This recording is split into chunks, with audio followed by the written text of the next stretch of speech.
O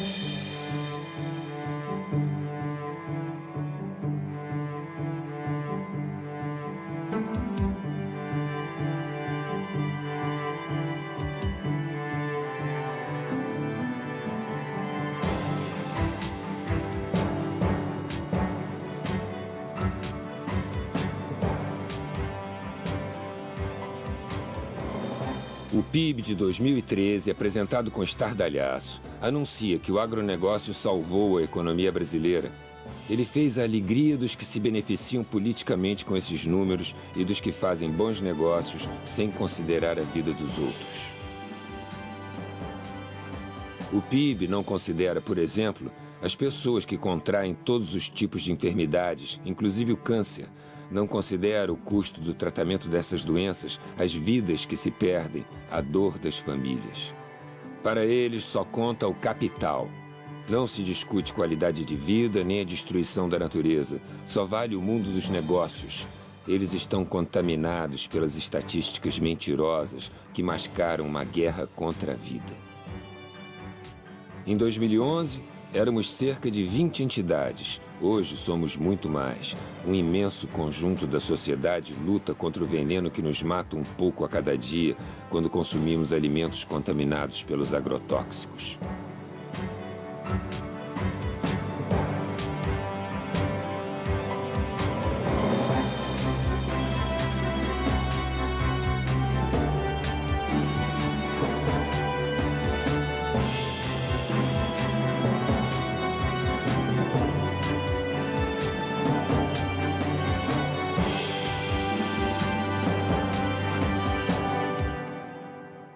Nós lutamos pela vida. Não há apenas uma forma de conhecimento válido nas sociedades, existem várias formas de conhecimento válido.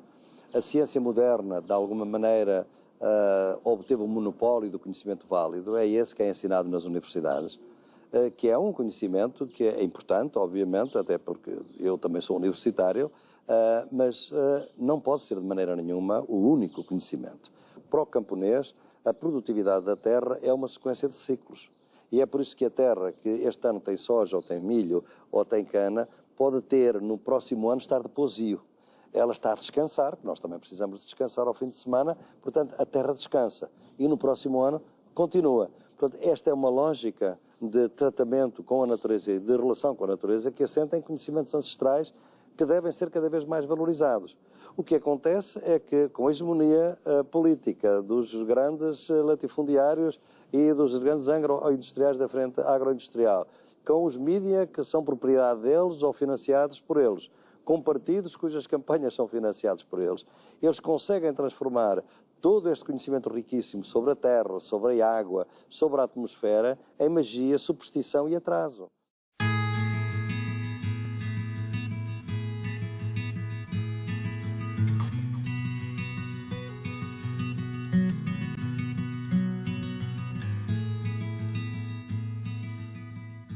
Nela, até agora, não podemos saber que haja ouro, nem prata, nem coisa alguma de metal ou ferro. Nem ouvimos.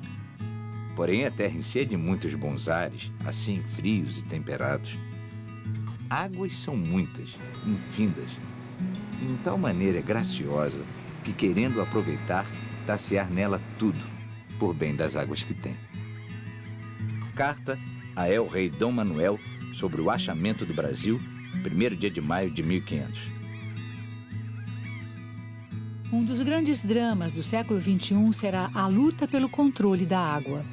Chamada Blue Gold, ouro azul pelas transnacionais que querem transformá-la em uma commodity a ser negociada nas bolsas de valores. Para a maior parte da população, a água é um bem comum inegociável. Brasil, Venezuela, Peru, Colômbia, Bolívia, Equador, Guiana e Suriname são os 8 países que formam a região amazônica. Eles têm o dever de protegê-la contra a ganância dos especuladores. Nesse cenário de destruição, até a natureza pede socorro.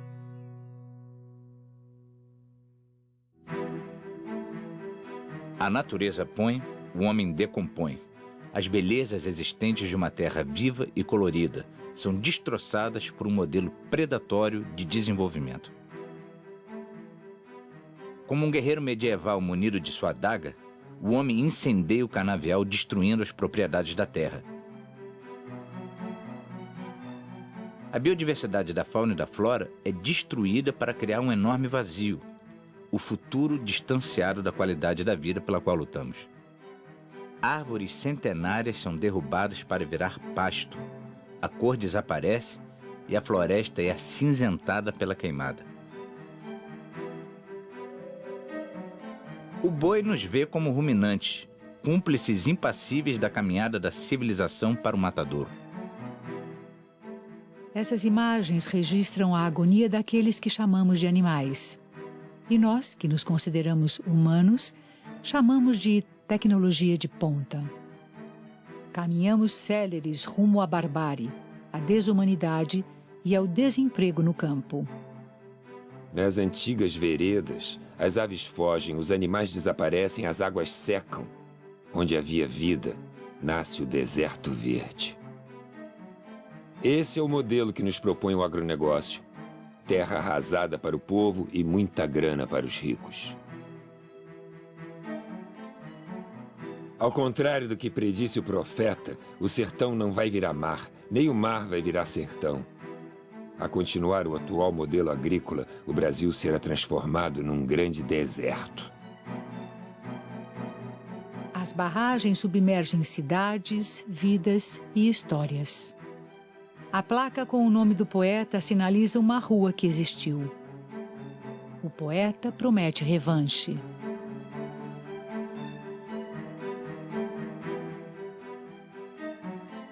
Seus poetas, lá no fundo das águas, vão reconstruí-la, vão reescrevê-la, e ela virá à tona, com limos, com magmas, e nós, homens mortais, vamos arrancá-la das águas, como nasce uma estrela de outra estrela. Sidônio Muralha, citado por Carlos Drummond de Andrade na crônica Aconteceu em Rubinéia.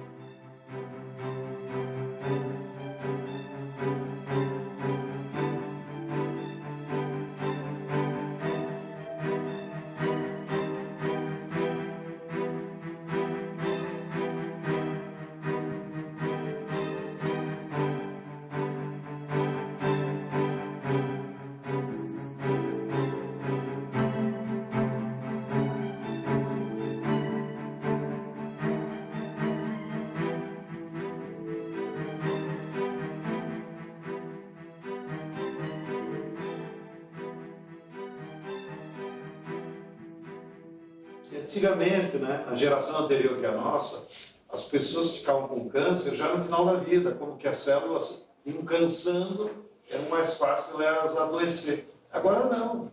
Crianças com 10, 12 anos têm câncer. Industrial agriculture does not produce food, and it does not cooperate with nature. It, in fact, works on the basis of a war against nature. And all the chemicals that were invented for war against man have been moved into agriculture. The pesticides, the herbicides, Agent Orange, chemicals meant to kill people. And it is no wonder that people continue to die. A gente resolveu fazer um inventário dos casos de câncer na Chapada do Apodi. E o padre fez uma apresentação da nossa equipe e falou assim: por favor, levante a mão quem tem algum caso de câncer na família. Cara, foi assim, toim. Sabe que daria uma cena fantástica? Porque quando as pessoas acabaram de levantar o braço, tinha mais da metade da igreja com o braço levantado. Por que esse alto índice de câncer no meio rural, né? Porque Rondônia, o uso de agrotóxico é largamente utilizado, não só pelo agronegócio, né, pelas grandes propriedades, mas também em pequenas propriedades e de forma desproporcional, né? Há um mito de que quanto maior a dosagem acima da recomendado, quer dizer, mais tempo, digamos, ele vai ficar com a roça, né, com a plantação livre de que eles chamam de pragas, né? que aqui na agroecologia nós chamamos de plantas amigas, né?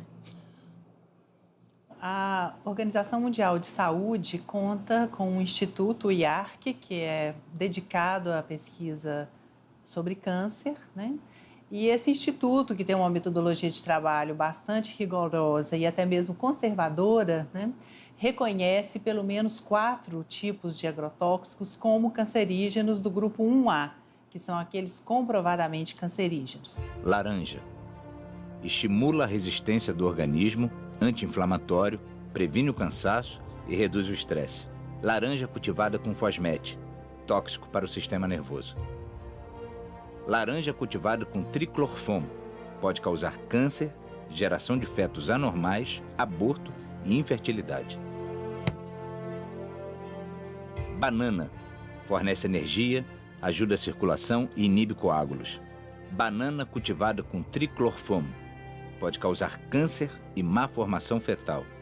Banana cultivada com carbofurano, pode causar câncer, puberdade precoce, infertilidade e aborto. Cebola, ajuda a controlar diabetes, reduzir níveis elevados de colesterol e pressão arterial. Favorece a saúde dos ossos, é anti-inflamatório e combate resfriados. Cebola cultivada com parationa metílica, pode causar câncer, puberdade precoce, infertilidade e aborto. Maçã, bom para o coração e a memória, previne o câncer. Maçã cultivada com abamectina, pode causar má formação fetal, aborto, infertilidade e intoxicação aguda. Maçã cultivada com ciexatina, pode causar câncer. Maçã cultivada com fosmete, pode causar danos ao sistema nervoso. Hortaliças, ajudam a combater o câncer, a diabetes e a regular a pressão arterial. Hortaliças cultivadas com acefato, pode provocar câncer, má formação fetal, aborto, infertilidade e intoxicação aguda. O câncer de bexiga, o câncer de rim, todos esses tipos de câncer são, de alguma forma, apresentam forte associação com a poluição ambiental, com agrotóxico, com contaminação, especialmente por metais, que são essas substâncias presentes nesses agrotóxicos que estão associados com o aparecimento de câncer.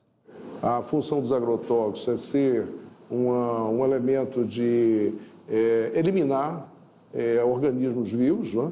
Eles produzem, dentro de determinadas escalas de contaminação, doenças, que elas podem ser doenças de curto prazo e doenças de longo prazo. E isso significa que nós estamos lidando com intoxicações agudas até várias formas de câncer que você tem colocadas aí pelo processo cumulativo, e hoje isso está extremamente disseminado do ponto de vista da população. A legislação sobre isso é um problema muito complexo, porque você tem, de um lado, a vigilância sanitária, que é um órgão ligado ao Ministério da Saúde. Do outro lado, você tem os órgãos ligados ao Ministério da Agricultura, e aí tem, objetivamente, um conflito de interesses. Quer dizer, além da questão científica, quer dizer, nem sempre essas decisões governamentais são tomadas com base científica. Elas são tomadas com base em interesses econômicos também. Então, a evidência científica, muitas vezes, não é suficiente para influir numa decisão econômica. E nesse embate entre os interesses do agronegócio e os interesses da saúde pública, frequentemente os interesses da saúde pública são sacrificados. Quando eu tenho o consumo de fertilizantes, químicos, de agrotóxicos, etc., uma parte significativa da renda da terra fica com essas empresas. E há uma organização dessas empresas oligopolizada hoje. Então, há um controle desse mercado pelo capital internacional, pelo Monsanto, Syngenta, Dow, Bayer, BASF, adquirindo outras empresas menores do setor. No mundo, né? Não só no Brasil, no mundo como um todo. No ano de 2010, essas indústrias juntas tiveram um faturamento, uma receita líquida de 15 bilhões de reais. 15 bilhões de reais. Pelo menos 130 empresas fabricam agrotóxicos no Brasil. 6 delas dominam 68% do mercado.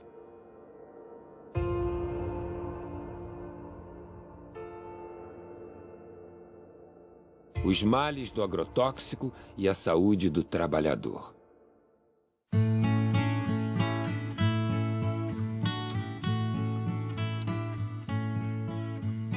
O Vale do Açu hoje é uma das regiões mais que tem a incidência de câncer no estado, né?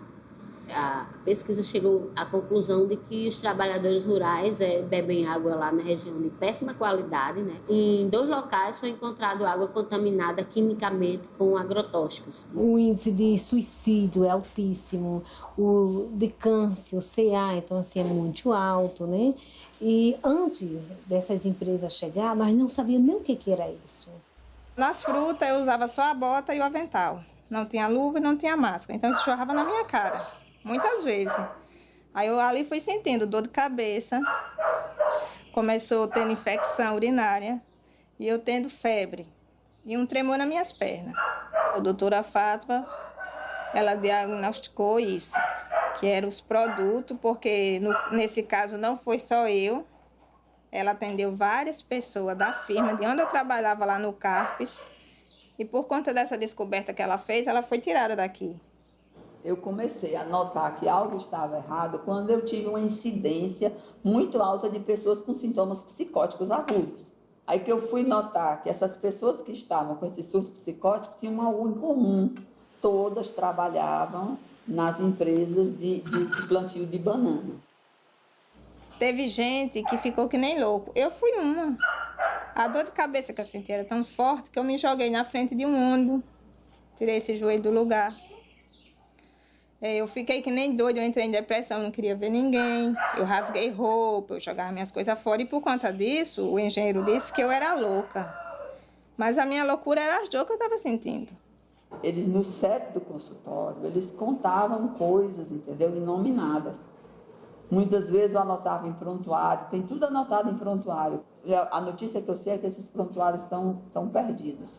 Aqui nós temos uma empresa, por nome Del Monte, que ela pulveriza. Ela tem um avião que ela sai pulverizando. Ela vai lá para o setor, põe o produto e vem pulverizar aqui na empresa. Aí aqueles produtos, ele pode cair na água, que tem um rio próximo. Inclusive, houve muita perca de peixe, de pássaro. A funcionária deles da Belmonte me procurou e me disse que, olha, doutora, a senhora fique certa de que na Belmonte tudo é feito muito legalizado. Nesse mesmo dia, por coincidência, entra um paciente na minha sala chorando, aos prantos, dizendo que tudo que era vivo na casa dele tinha morrido, só restou a mulher e os 2 filhos. Por que aconteceu isso? Ele disse, doutora, é porque eu moro na curva do avião. E quando o avião da empresa faz a curva para despejar o veneno, derrama um pedaço em cima da minha casa. Morreu tudo, não ficou nem sapo. Se você for hoje em qualquer delegacia ou superintendência, agora se chama Superintendência Federal de Agricultura, do Ministério da Agricultura, no Brasil, em nenhuma delas você vai encontrar um ato de fiscalização contra um agricultor que se envenenou. Nenhuma. Se você for no Ministério da Saúde, também não existe. A pergunta é por quê? A questão é ideológica. Se você quiser saber hoje quantos dos cânceres no Brasil têm a ver com agrotóxicos, você não consegue essa resposta nos diferentes sistemas de informação em saúde que a gente tem, né? E se você quiser buscar entre os registros de câncer qual é a ocupação dessas pessoas, você vai ter dificuldade também de encontrar o dado de ocupação, por incrível que isso pareça, né? Então, há toda uma tendência de ocultamento mesmo disso, né?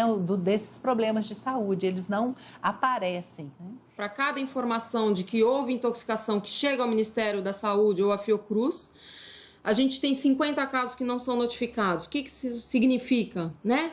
Significa, nesse período de 99 a 2009, nesses 11 anos, foram 62 mil intoxicações por agrotóxicos no país, ou 5.600 por ano, ou 15 diárias, ou, se preferirmos, uma a cada 90 minutos. A cada 90 minutos no Brasil alguém é intoxicado.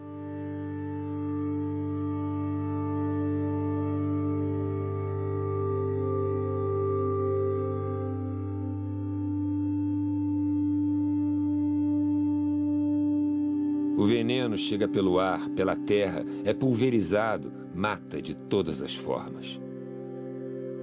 Contamina e destrói o ser humano, pássaros, as abelhas, destrói a terra, polui o ar e a água. Quando se fala em combate às pragas, devemos saber que a praga é o próprio veneno.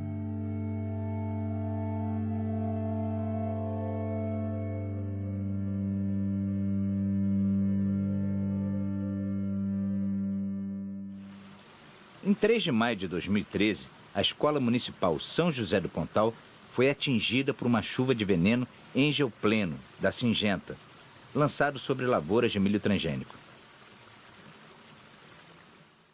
A quadra fica a 50 metros da escola. Muitos alunos na quadra, uns 20, 30 alunos na quadra. Tinha ônibus escolar no pátio da escola, Kombi e moto. Então, eu acredito que daria para ele ver. Até que eu achei no primeiro momento que ele passou assim para chamar a atenção. Pensei, deve estar chamando a atenção, passando para chamar a atenção em cima da escola.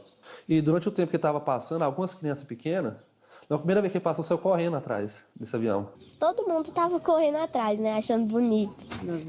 Tinha hora que nós pensávamos até ia cair, tanto que estava passando perto. Num desses voos, eu senti o calor do motor do avião. Passava muito baixo em cima da escola. A gente sentia aquele calor, aquele mormaço quente da aeronave por cima da gente. Umas vezes que ele passou e não desligou o lugar de jogar o veneno. Dava pra ver as gotículas de veneno assim caindo em cima da gente. Aí começou a derramar veneno em nós, aí nós pegou e já começou a tossir, vontade de vomitar, coçando. Aí nós saímos foi pra dentro das salas de aula. Em seguida os alunos começaram a coçar. Coçar, tirar a camisa, coçar. E eu vi quando a professora Renata e outros professores falaram, olha, os meninos estão passando mal, os meninos estão passando mal. E aí começou aquela coisa assim, a gente começou a ficar meio desesperado.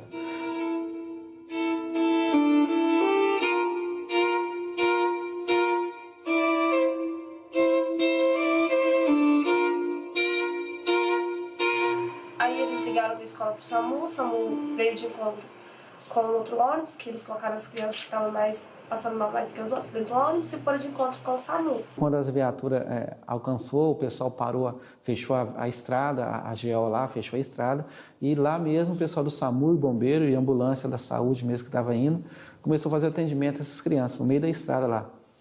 As crianças já chegou no hospital com soro, né? Por exemplo, a Luana deu vários desmaios nessa viagem, até mesmo dentro da viatura. Outros já chegaram com oxigênio. Situação assim de pânico mesmo. Senhor Jesus, misericórdia.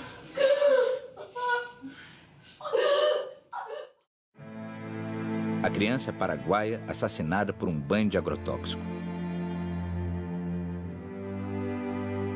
Su madre le mandó en la carnicería y a la vuelta de la carnicería el señor está echando el veneno y ellos no respetan, echaba todo por el camino, no el sojal nomás. A la mañana, por ejemplo, se levantó Silvino y me dijo, papá, me duele demasiado mis piernas. Y yo le dije, mire, y le dije, tu sangre ya está todo parado. Llegó a un hospital o centro de salud y dijo que le dijo el señor, el doctor está intoxicado, totalmente intoxicado. Bueno, y dice que llegó la 1 y para las 3 ya falleció mi hijo.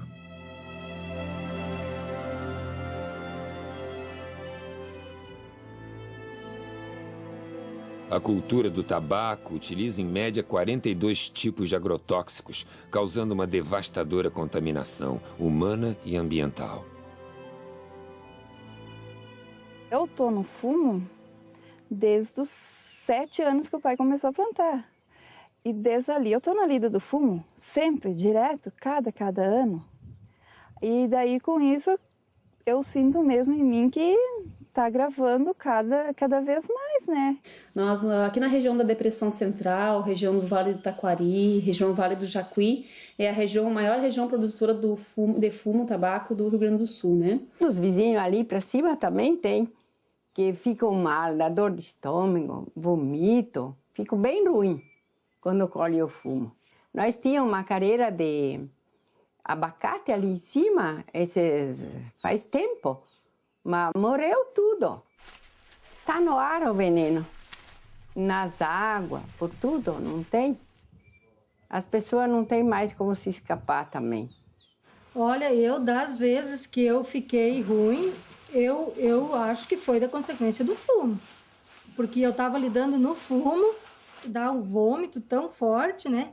E um mal-estar, uma tonteira que eu acabo indo pro posto, né? Fazendo um soro daí. A servidão torna os plantadores de fumo totalmente dependentes das fumageiras. As famílias produtoras de fumo, além de todos os riscos que ela se submete em termos de saúde, ela deixa de produzir seu próprio alimento.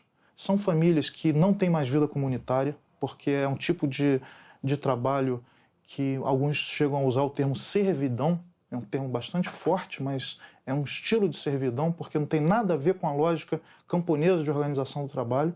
Cada família, na sua propriedade, trabalhando para uma empresa. Arresto. Dona Eva da Silva. Um caso exemplar. Quando a família ela não cumpre a estimativa, ou até mesmo não tendo nenhum problema, quando a família não está entregando o seu produto, a indústria tem um respaldo jurídico que é fazer o aresto. O que é o aresto? O aresto é uma medida judicial que a empresa tem legalidade para fazer, que ela busca junto com o juiz uma autorização para ir lá arestar, buscar do galpão do agricultor para a sua empresa o fumo. Mataram a minha mãe com ordem da justiça. Ela não tinha uma conta. Tá aqui as notas fiscal. Tá aqui os negativos do último ano. 0. Insumo 0. Prestação de forno 0. Tá aqui as notas fiscal. Daí a empresa vai com um respaldo policial, vai oficial de justiça, vai funcionários da brigada, né, policiais acompanhar os funcionários da empresa para ir lá buscar o produto. E a dona Eva, mesmo alegando que não tinha dívida, né, eles, não, nós vamos carregar o teu fumo. E ela disse, não, se vocês carregarem o meu fumo, eu vou me matar. E assim ela fez. Começaram a quebrar a porta do galpão, começaram a carregar. Ela veio atrás da casa, tinha uma parreira com uva, com tanque, pegou uma corda, se enforcou, se ficou em pé. E ali ela morreu em pé. Por causa de uma fumageira.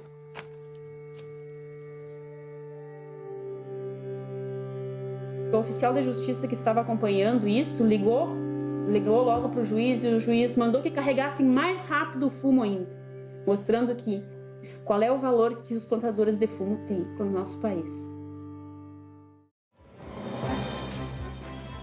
Existe uma outra forma de tratar a terra. Existe uma outra qualidade de vida para todos. A campanha permanente contra os agrotóxicos pela vida, na verdade, ela é um instrumento do conjunto da sociedade para poder enfrentar o modelo hegemônico do capital de atuação na agricultura, que é o agronegócio. Uma das tarefas da campanha é explicitar os problemas causados pelos agrotóxicos para que a população possa se posicionar criticamente em relação a esse tema. E diante disso, não adianta, né, a gente ficar só na crítica. E aí vem a segunda parte da tarefa da campanha, que é anunciar para a sociedade a proposta alternativa, que, ao nosso ver, como campanha e as organizações que dela fazem parte, nós acreditamos que a agroecologia é essa alternativa possível. Essa fazenda não é uma fazenda que eu comprei e estou preservando. É uma fazenda que eu comprei totalmente degradada e eu estou aos poucos tentando recuperar o que ela já foi. A ideia é que no futuro esses morros todos sejam matas fechadas, né, que a gente tenha, e que essa mata com a chuva jogue toda essa matéria orgânica para a lavoura, né, enriquecendo mais ainda o nosso solo. A vantagem da agricultura orgânica é que você, num espaço de terra pequeno, quanto mais fértil ele for ficando, mais produtivo ele vai sendo. Por que o agronegócio precisa de tanta área? porque ele vai desertificando, então ele precisa abrir novas áreas. Nas novas áreas ainda existe alguma fertilidade. Hoje eu estou produzindo uma média de 30 produtos, já chegamos a ter 100 produtos, a ideia é voltar a ter uns 60 produtos. Tem a coisa do gado, né, que é tratado com homeopatia, fitoterapia, né, o controle de verme, o controle de carrapato, é tudo feito através de ervas. O leite é totalmente limpo, né, a gente faz um queijo, né, de alta qualidade também. O interesse, cara, é que a pessoa o que eu como, minha filha pode comer. Né? Agora você vai numa fazenda convencional, você não colhe um negócio e dá para sua filha. Chega num produtor de morango e fala, come um morango desse que está plantando. Eu duvido que o cara coma, não come. O encontro de agricultura orgânica, a gente costuma falar que é o encontro do bem. Ali está todo mundo preocupado com a qualidade que a gente vai comer. Ninguém está preocupado em se dar bem com o outro, ou ficar mais rico ou menos rico. Eu quero deixar para minha filha alguma coisa que seja preservado, que seja sustentável, que ela possa ter orgulho. Eu estou preservando as minhas águas, eu estou preservando a minha mata, estou preservando meus animais, eu estou preservando a floresta, eu estou preservando nossa saúde. Existem alternativas para nos alimentarmos com qualidade e sem riscos de contaminação. Estes são os orgânicos cultivados em Paracambi, no estado do Rio de Janeiro. Neste sítio onde a cultura é orgânica, os animais não vivem confinados e tudo inspira qualidade de vida.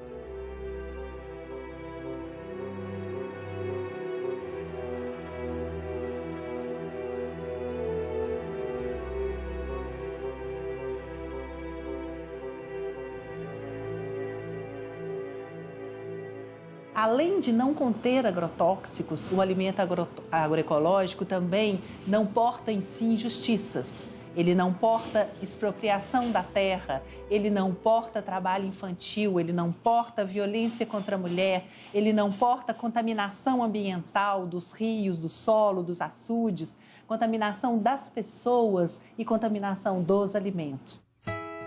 Os que ainda aguardam a terra já trabalham com agroecologia.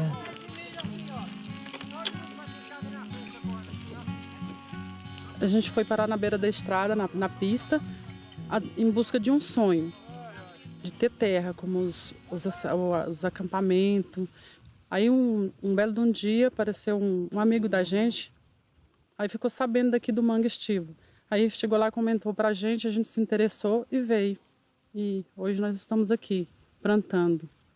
Aqui nós trabalhamos com agroecologia, né? A gente aqui não tem agrotóxico, mas infelizmente os fazendeiros que estão ao redor daqui do acampamento, e eles jogam veneno nas roças de milho deles, na soja, e automaticamente cai veneno sobre nossas plantas. Meu desejo é que o INCRA tome as providências, reparte logo a terra para nós, que é para nós poder trabalhar, criar nossos filhos e ter uma boa agricultura sem agrotóxico. Esse é o sonho de todos os que estão aqui. Ao lado da fazenda onde o verde floresce, vemos uma plantação queimada pelo uso de herbicidas e pesticidas. Até as cores esmaecem.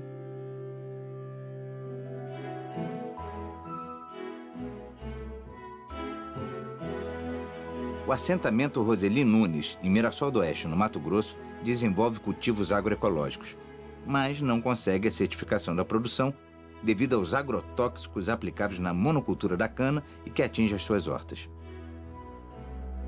Pedimos a ajuda e o apoio dos órgãos públicos de todas as áreas: saúde, agricultura, meio ambiente. Nós lutamos pela agroecologia, pela produção natural do alimento.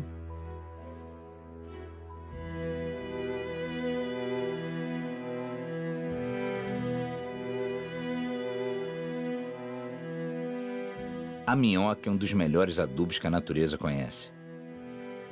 Aprendemos dentro da agroecologia de nós mesmos produzir nossa própria semente. Então aqui vocês estão numa área de produção de frutas. A gente trabalha com plantas baixas também no meio das fruteiras, né? E a gente trabalha com... A hora que acabou a produção, a gente entra com adubo verde, depois incorpora para ter o adubo nas plantas, né? E aí depois a gente volta a plantar abóbora e feijão no meio das fruteiras. Aqui é um biofertilizante, que é um adubo foliar. Ele serve como inseticida, né? Que ele tem o NIM e tem o adubo de gado cru, né? Verde. Então ele fica por 20 dias ele dá uma pressão aqui dentro e aí ele acaba para pulverizar ele. Você utiliza aí daí 2 litros desse aqui com 20 litros d'água e acaba pulverizando. Para pulverizar e serve como inseticida e como adubo foliar. Aqui é o biofertilizante, que a gente usa na proporção de 1 litro para 20 litros. A composição dele, esterco de gado fresco, esterco de gado do dia, né? Capim triturado, uma rapadura, 1 litro de leite. Desse aqui, o que eu gosto desse aqui é R$1, que é uma rapadura. Porque o restante a gente tem o leite, tem o esterco, nada de agrotóxico. Você produz no seu próprio propriedade, no seu próprio terreno você produz. A agrofloresta é considerada a melhor das alternativas para garantir a diversidade na agricultura. A agrofloresta é um sistema de agricultura que considera a terra um ser vivo. Todas as vidas dependem dessa vida. Se essa vida aqui está na UTI, onde é que nós estamos que dependemos dela, né? O que a gente come, o que a gente bebe, o ar que a gente respira, a roupa que se veste, tudo depende de como está a terra. Eu trabalho aqui em 1 hectare de terra, cerca de 13 mil quilos de alimento que a gente consegue produzir. É justamente em 1 hectare de terra, né? Além dessa grande diversidade de plantas que existe. Esse sistema de agricultura, a gente aprende tudo com a natureza. Se você começa a observar, você vai ter um monte de coisa, um grande aprendizado. Se você for afastar a folhagem ali e for olhar o solo, você vê uma diferença muito grande daquele solo ali para este solo aqui. Eu recebi esse lote de terra de 15 alqueires de herança do meu avô materno, quando eu tinha 15 anos. E com 15 anos eu comecei a plantar árvores aqui. Naquela ocasião não tinha nenhuma árvore nesse lugar. Então faz 30 anos que eu estou plantando árvores aqui. Quer dizer, se na natureza o que nós encontramos são florestas, então nós vamos ter que fazer agricultura dentro de floresta, né? É isso que é a agrofloresta. E nós vamos ter que, então, respeitar os ciclos de formação da floresta, né, para fazer atividade agrícola. O resultado, ele vai aparecendo, às vezes demora um pouco, tem que ter um pouco de paciência, né? Mas eu cansei de ver insetos que estavam aparentemente gerando um problema ou doenças desaparecerem do nada.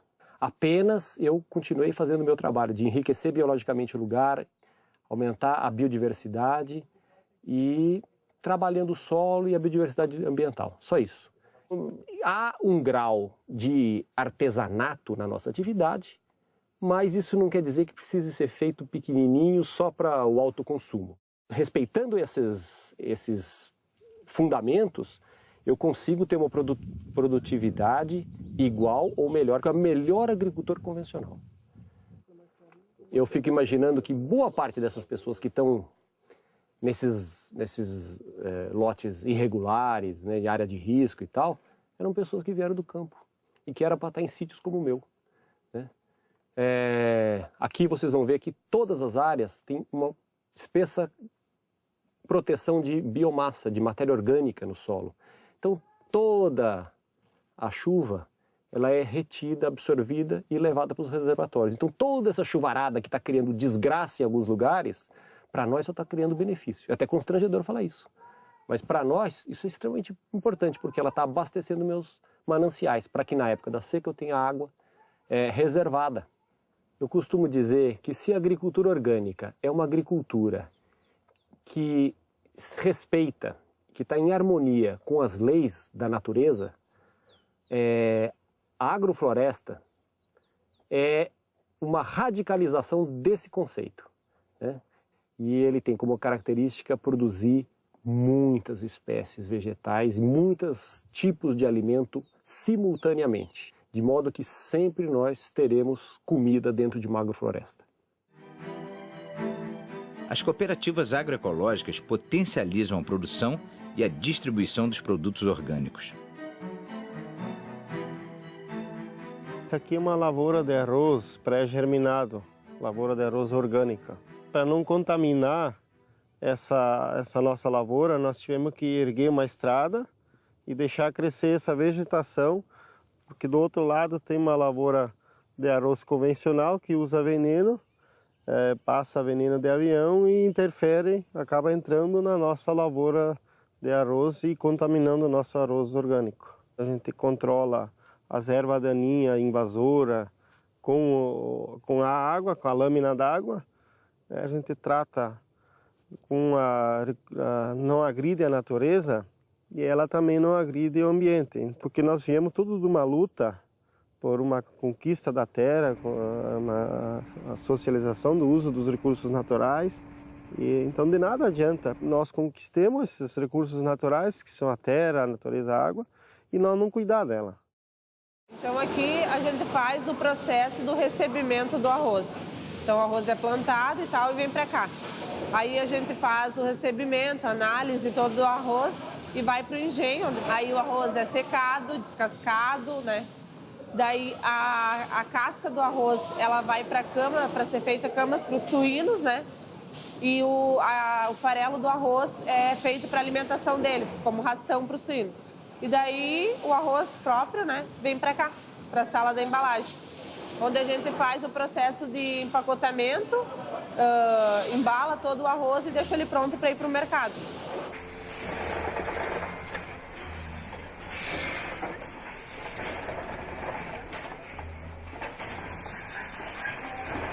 Somos organizados hoje em 48 grupos, somando 428 famílias produtoras, organizado em 4 cooperativas e numa central, que organiza a gestão da produção, que organiza as famílias, que organiza a produção da semente, a capacitação dos agricultores para a produção da semente e leva para o consumidor final um produto saudável, sem o agrotóxico, sem nenhum conservante químico ou biológico.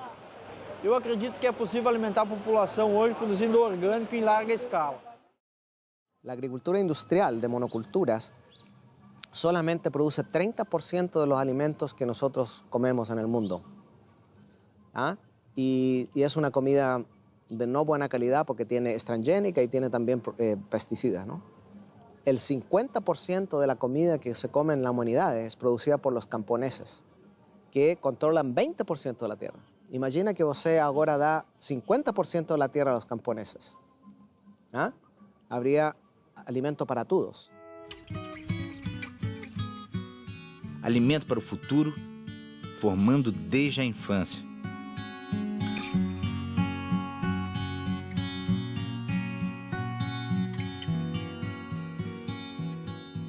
A merenda escolar, a gente recebe um recurso, né? E desse recurso a gente tem uma porcentagem que vai comprar da agricultura familiar. E a gente compra aqui da região, né? Das famílias assentadas. Porque a gente entende que essa alimentação que é produzida aqui nos assentamentos são de boa qualidade, até porque elas são orgânicas, né? A gente também busca trazer para a realidade dos conteúdos a questão da importância da saúde alternativa, da alimentação saudável, e tem uma oficina especial para a questão da agroecologia, onde a gente também produz a questão da horta, do uso eficiente da água. É de uma importância prioritária e fundamental para realmente conseguir divulgar e também fazer com que as famílias, as pessoas se conscientizem da importância de uma alimentação saudável e também do meio ambiente, né? Aproximando o produtor do consumidor. As feiras agroecológicas.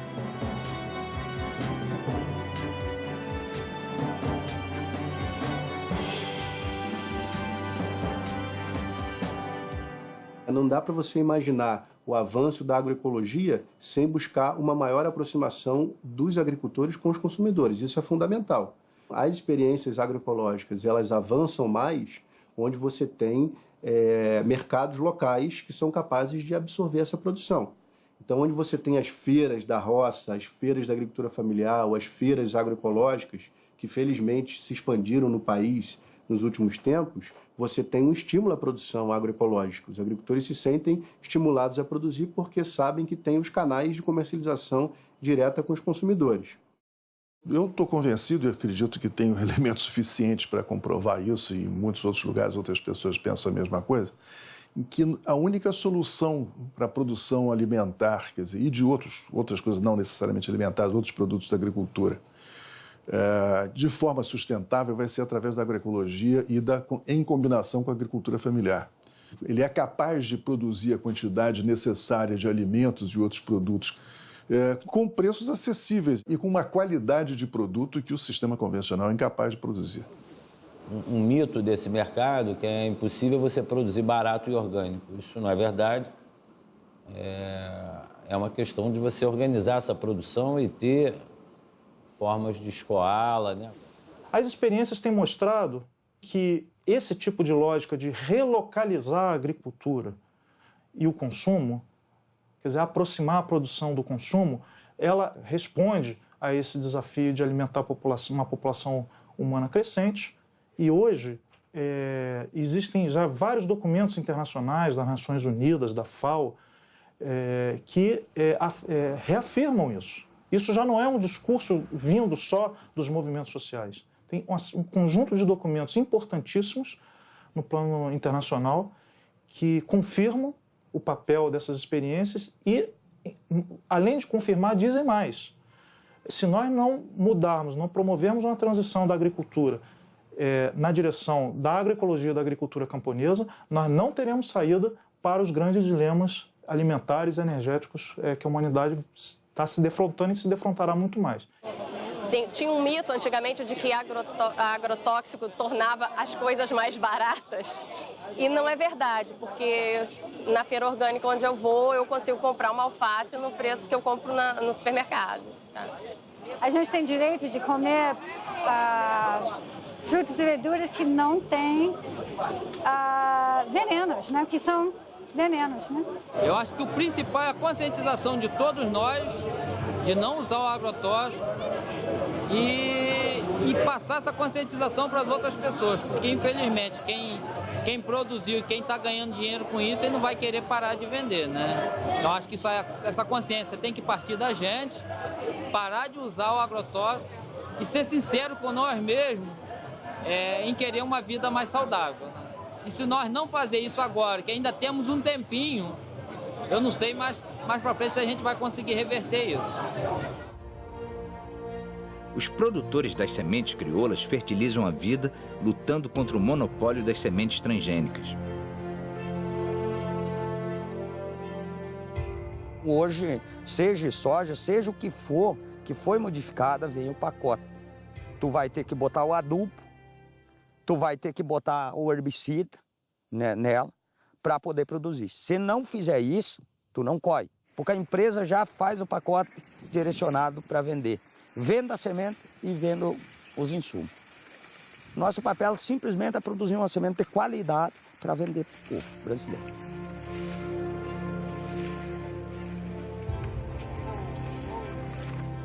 Uma ideia que a gente criou, que a gente produzir e não cobrar muito caro. Porque senão o pobre, aquele está com menos condições financeiras, ele vai acabar comendo veneno igual. Então a gente precisa fazer alguma coisa para contribuir com o pessoal também, né? Essa aqui é a nossa câmera que a gente guarda a semente, né? Aí ela fica armazenada aqui dentro. Depois que ela é limpada, beneficiada, ajeitada, aí a gente bota nas bombas e aí traz para cá e aí tem essa identificação, lote por lote. Ó. A semente, ela é a independência dos povos pobres. O produtor ele é independente se ele tem terra e semente. A importância da semente crioula, da semente orgânica, da horta orgânica, ela é uma importância tão grande na vida nossa. Essa é o nosso projeto de liberdade. The power of the corporations that began as chemical companies to make war chemicals became chemical companies to sell poisons in agriculture and now control the seed. They have such a strong power. They are shaping agriculture policy. They are shaping government decision. And this is against democracy. It is a kind of dictatorship. Uma das frentes de luta neste momento nesta área é exatamente a luta pelas sementes e a luta pelas sementes camponesas e pela variedade das sementes, que, como nós sabemos, em certos continentes, nomeadamente na Índia, só para o milho havia milhares de variedades e que foram sendo destruídas pela Revolução Verde e que agora estão ainda a ser mais destruídas pelas sementes transgénicas e, portanto, com os organismos geneticamente modificados. Não são poucos no Congresso os que sabem dos riscos do agrotóxico para a saúde de todos. O problema é que a bancada ruralista está mais interessada nos negócios do que com a saúde pública. 40 mil proprietários rurais controlam 40% das terras e elegem, no mínimo, 120 deputados federais. A agricultura familiar, com 12 milhões de pessoas, elege de 10 a 12 deputados. Uma opção política. O Ministério da Agricultura recebe 10 vezes mais recursos para cuidar do agronegócio do que o Ministério do Desenvolvimento Agrário usa para cuidar dos pequenos agricultores. Enquanto o agronegócio cria commodities para exportação, o pequeno agricultor põe comida na sua mesa.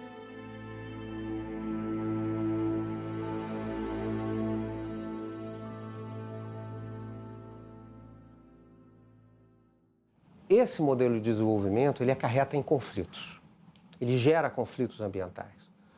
Porque é óbvio, agricultores estão perdendo terra, indígenas e quilombolas estão lutando pela demarcação das suas terras, populações contaminadas estão lutando para mudarem e enfrentarem os agrotóxicos, os assentamentos agrários e a luta pela reforma agrária enfrenta essas forças. E nesse processo, além da violência direta, que é uma outra questão, né, relacionada aos direitos humanos, que é uma questão de saúde pública, que é extremamente relevante, como esse jogo democrático das resistências e das disputas, eles se dão. Se acusa muito e criminaliza-se muito movimentos sociais, mas não com a mesma velocidade ou com a mesma força que deveria se avaliar os poderosos economicamente e politicamente que infringem direitos humanos e que desrespeitam as populações e violentam, assassinam, ameaçam.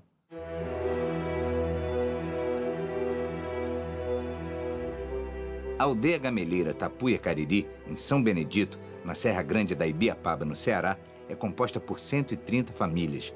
A comunidade está na área há 150 anos, é reconhecida como indígena e luta pela demarcação das terras. Antes não precisava de agrotóxicos, porque plantávamos utilizando os nutrientes que a terra nos oferecia. A Mãe Natureza nos oferecia os alimentos necessários e isso foi tirado com a desmatação para plantar hortas. Socorro! Pedimos a todos os órgãos públicos e federais que nos ajudem a acabar com o uso dos agrotóxicos, pois precisamos de ar puro, águas limpas e terras férteis. Nosso maior sonho é ter liberdade e as terras demarcadas. A indústria vende agrotóxicos fatais para as abelhas que polinizam a vida. As abelhas são do bem, produzem mel altamente energético e polinizam os campos, reproduzindo de forma saudável os alimentos que chegam à nossa mesa. O uso do fosfonometil, mais conhecido como glifosato, está presente em cerca de 20 marcas de herbicidas aplicados para eliminar mato. Extermina as abelhas, colocando em risco a reprodução da natureza. Há 3 anos a gente está aqui, a gente começou assim com 3 caixas, que o Padec distribuiu 3 caixas para cada um. Aí conforme vai indo, vai multiplicando, a gente vai multiplicando, vai pegando os enxames. Hoje tem 30 e poucas colmeias, 15 formadas e restante em formação. Aqui o pessoal tem pensamento de todo mundo botava fogo antes, né? Aí quem cria abelha não quer fogo, né? Então ajudou muito nessa parte. Essa abelha aqui é conhecida como moça branca, breu, né? É o nome popular que o pessoal fala, né? Ela é uma polinizadora muito boa, porque ela vai em quase todas as flores pequenas, assim, da mata. Melipônia é essa abelha indígena que eles falam, né? Abelha sem ferrão. E cada espécie tem, como diz, na natureza tem vários tipos de flor, né? Umas mais compridas, umas mais... Então cada espécie poliniza a flor. Esse aqui é mandaguari. É uma abelha muito boa, o mel dela é muito medicinal para pessoa que tem problema de pulmão.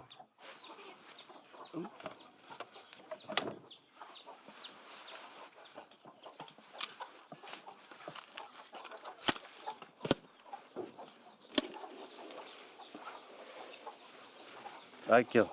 Esse aqui é o filhote, né? Esse aqui são os potinhos de mel e pólen.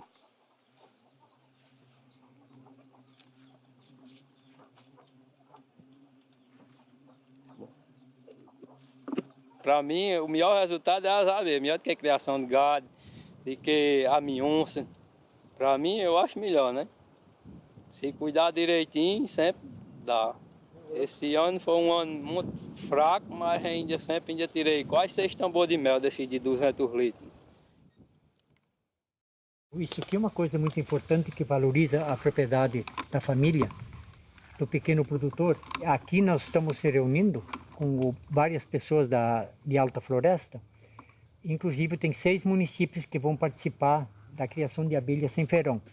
Então aqui vai ser a multiplicação das abelhas, aonde que no momento tiver um plantel de 250 caixas de abelhas, aí que vai ser levado para cada propriedade uma quantia de caixas, aonde vai continuar a multiplicação e a produção de mel. Então é uma coisa importante que vai fixar mais o homem do campo para evitar ele voltar para a cidade, né? Cada fileira dessas aqui nós vamos pôr 50 caixas. Tem 5 fileiras, então vai ter 250 colmeias aqui. Então cada família vai levar as suas 5 ou 10 caixas de abelha e vai começar a multiplicação lá e a produção de mel.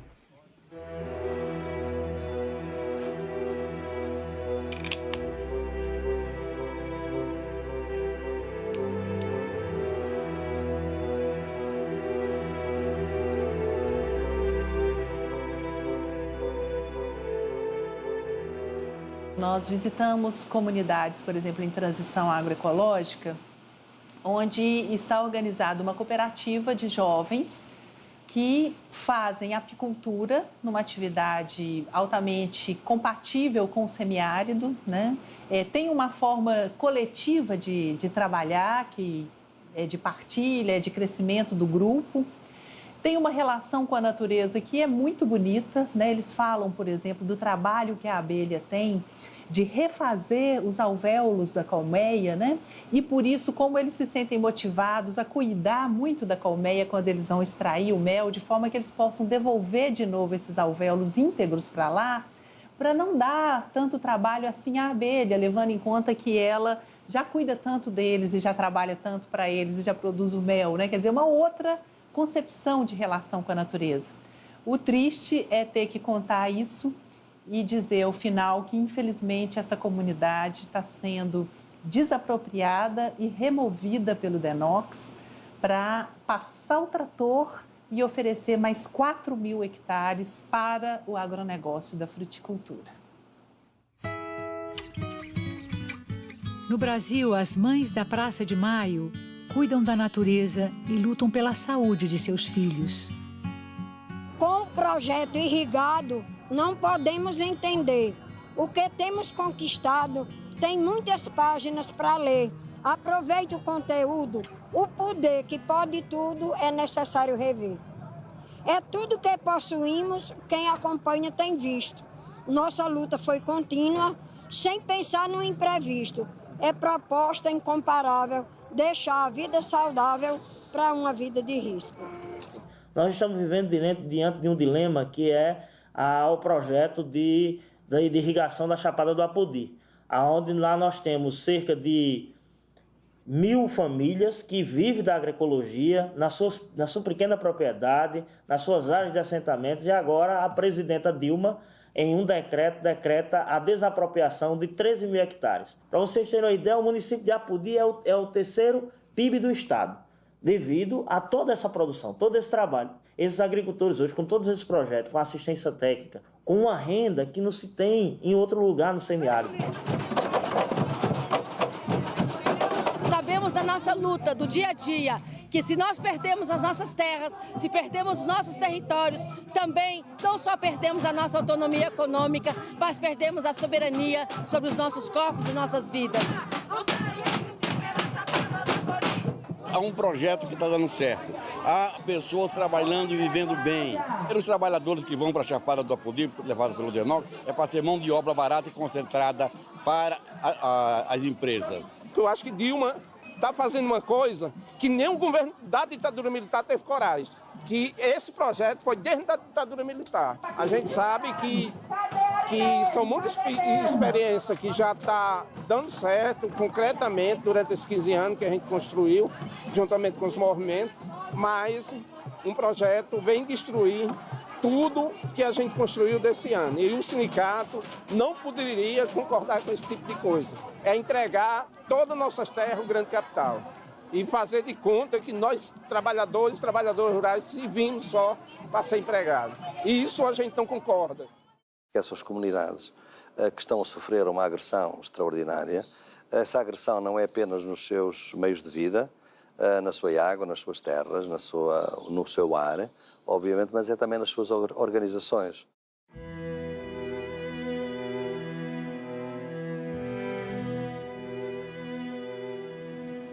Agroecology is a social movement. Agroecology is a social movement because it re-establishes our relationship with the earth. It brings ecology back into the consciousness of farming. Industrial agriculture makes us blind to the earth and nature's processes.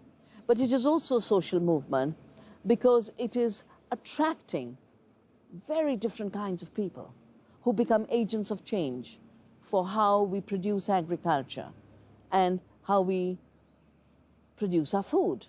Essas manifestações de resistência, elas se articulam em rede, né? Elas se apoiam mutuamente, elas trocam as experiências, elas buscam fortalecer umas as lutas das outras, né? E que vem na agroecologia uma resistência contra esse modelo dominante de agricultura, que é o modelo do agronegócio.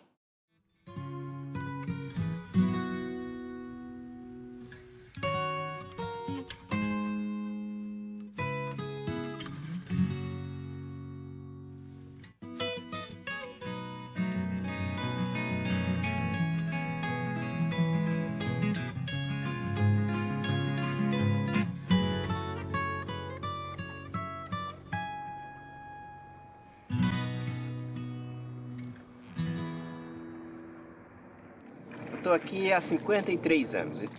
Eu fui o maior defensor da transposição do Rio, porque eu achava que transposição, para transpor, tem que revitalizar. E eu tinha muita esperança de que, com a transposição, viria a revitalização. Infelizmente, não está acontecendo. O Rio São Francisco é tudo. O Rio São Francisco trata de mais de 30 milhões de pessoas. O Rio São Francisco é uma mãe. O Rio São Francisco, gente, é um rio da unidade nacional, o rio da integração. O rio, que o único rio que corre para o norte, corre para cima, é o rio que é a salvação do Nordeste. O Rio São Francisco, ele sofre muitas intervenções, né? É um rio de multiusos, né? Na geração de energia, as barragens, os deslocamentos das populações. Nessa região do polo de fruticultura, a gente encontrou muitas violações de direitos humanos, né? Violações relacionadas à exclusão das pessoas à própria água, à exclusão das pessoas à própria acesso à energia elétrica, por paradoxo que seja, ao assoreamento do rio, a utilização de pescas, de cultivo de peixes com rações e produtos que contaminam a água, a utilização, então, pelas comunidades ribeirinhas dessas áreas de vazante do rio, né? Mas o que mais impacta é a agricultura irrigada. O grosso da água é para a agricultura irrigada, né? A água que faz toda essa irrigação é do São Francisco e ela volta para o subsolo e volta para o São Francisco, com, obviamente, agrotóxicos. Então, são vários os estudos que existem mostrando a contaminação do rio São Francisco, né, por agrotóxicos. More than any other activity, agriculture is totally dependent on nature. Without soil, you don't have food.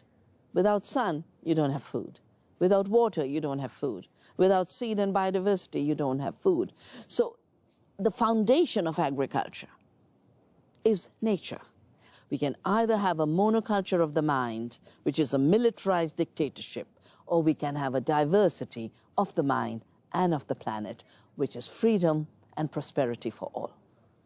Dependendo dos rumos para onde vai o chamado Complexo Econômico Social da Saúde, ele já também condiciona e induz um modelo de desenvolvimento mais equânime, inclusivo, socialmente justo, ou um modelo de desenvolvimento perverso, iníquo e que, ao invés de produzir saúde, produz doença. It is now time to recognize that life in freedom, life in diversity, life in health, life in resilience is the ultimate creative act. And to the extent we cooperate with the earth to enhance these processes, we are all artists.